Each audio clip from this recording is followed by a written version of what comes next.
Netanyahu আর বেঁচে নেই।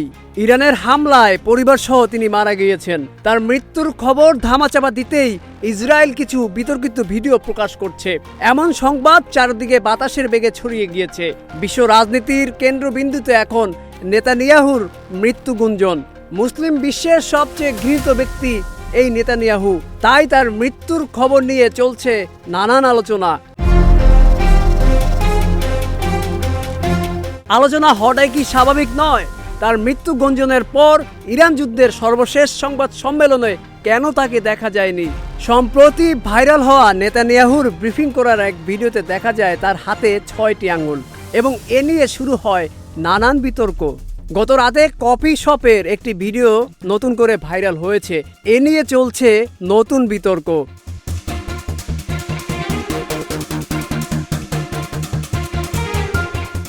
Viral সেই ভিডিওতে দেখা যায় কফির কাপে চুমুক দিলেও কফির উপরের লোগোর কোনো পরিবর্তন হচ্ছে না।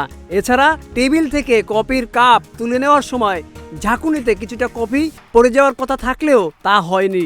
শুধু তাই নয়, নেতানিয়াহুর পেছনে যাদের দাঁড়িয়ে থাকতে দেখা যায় তাদের উপস্থিতিও ছিল অস্বাভাবিক। পোশাকে কফি শপের কর্মচারী মনে হলেও দাঁড়িয়ে আছেন সামরিক কায়দায়, যা দেখে নেটিজেনরা এই ভিডিওকেও এআই দিয়ে তৈরি বলে দাবি করছেন।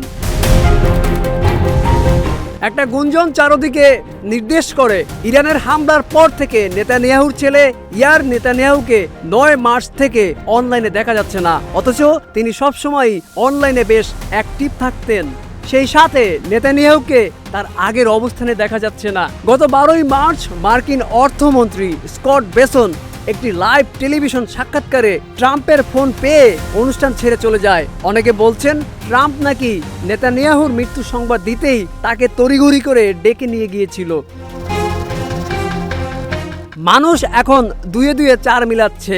এ যেন ধোঁয়াশার আধারে ডুবে আছে সমস্ত বাস্তবতা।